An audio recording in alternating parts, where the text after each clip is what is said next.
Our unplanned breakdowns have been quite a challenge for us even throughout the festive season. If you remember, we said in order to contain load shedding or to have a low risk of load shedding, we need to contain the unplanned outages to below 9,500 megawatts. These have been trending above that level throughout the festive season.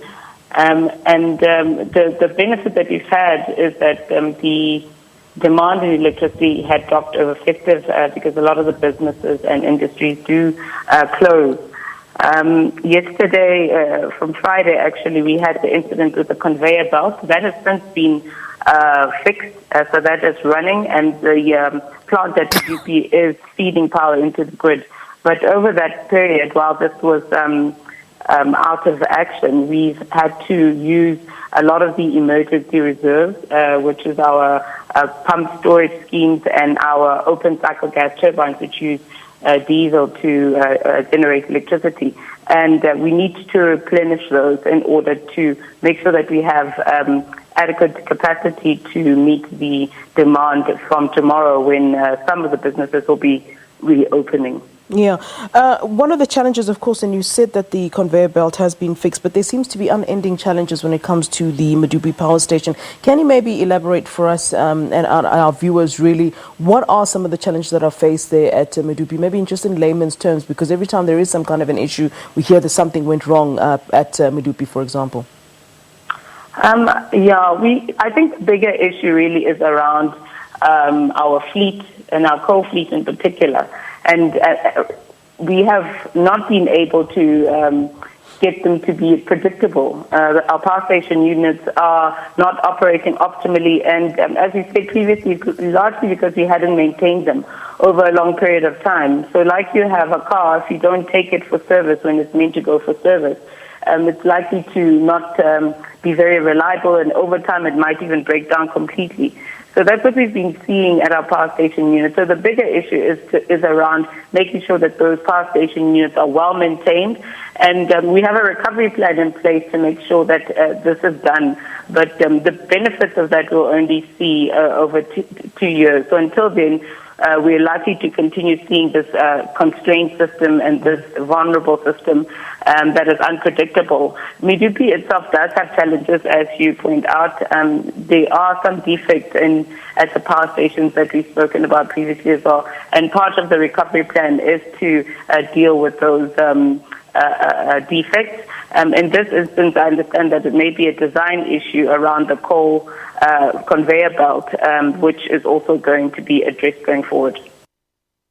Right, for more on this, I'm joined by energy expert Ted Blom. Mr. Blom, thank you so very much for joining us here on The Full View. Well, you know, you would have heard some of the responses there coming from Eskom. A number of energy experts like yourself have repeatedly said that, look, load shedding is with us for at least another 5 years, anticipating, in fact, that this is at least a problem that we'll have for 5 years.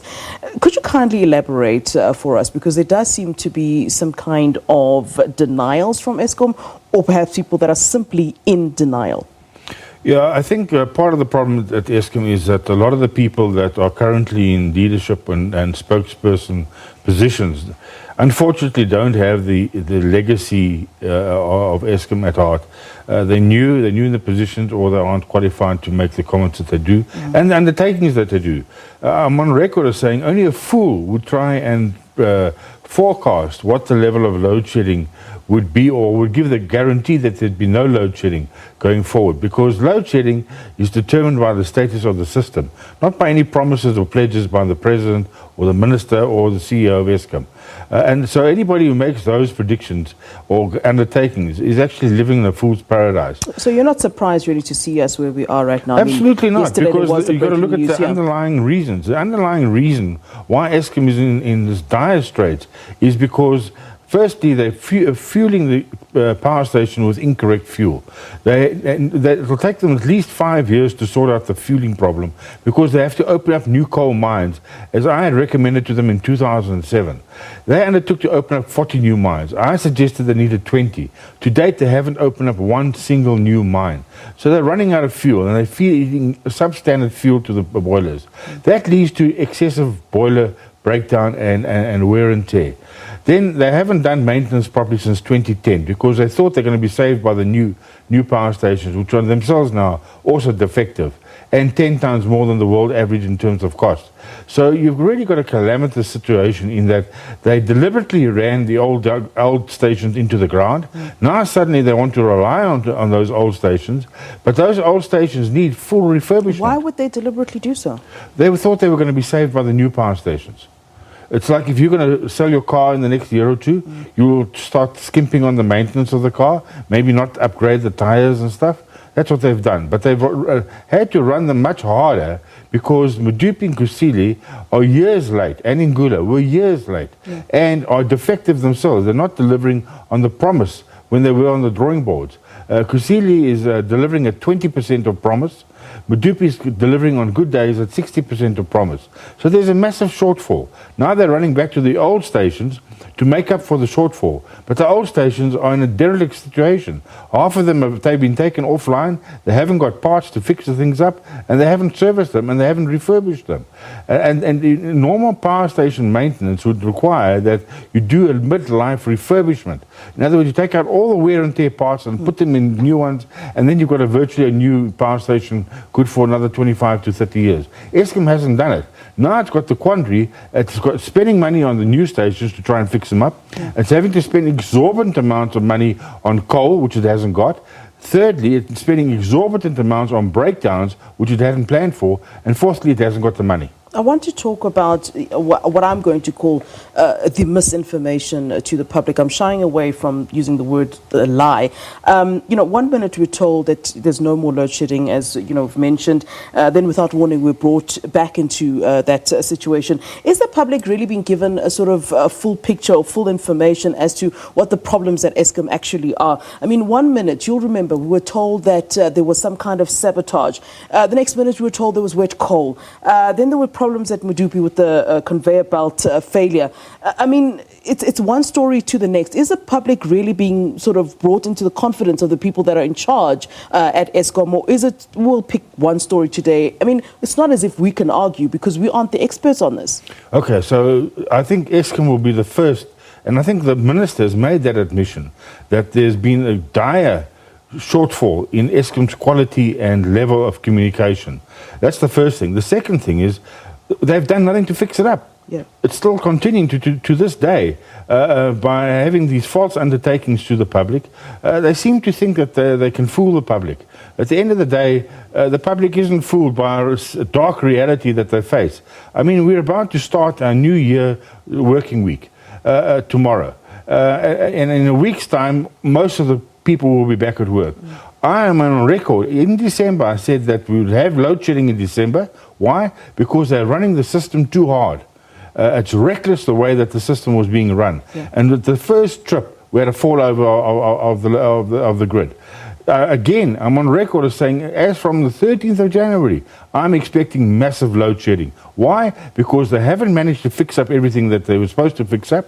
And secondly, they're still running the system far too hard for what it was designed. And that is just, as far as I can see, it's just a reckless way of doing things. And South African public deserves far better. We need to be able to plan. If you're opening up your doors tomorrow and you're going to start your smelter, you need to know that you're going to have power 24/7. If that smelter breaks down, it's a 6-month disaster to fix it up again. If you're baking bread and you're halfway through the baking process and the power goes off, that whole batch is wasted. And so we can carry on from industry to industry to industry. Our economy has been built on secure, cheap power supply. Today, Eskom cannot promise any cheap, reliable power supply. That's the situation. I want to talk solutions then, Mr. Blom. You've been on record saying that, open the grid before, Eskom finally does actually collapse. I see a number of people who can afford to are, installing solar panels and inverters.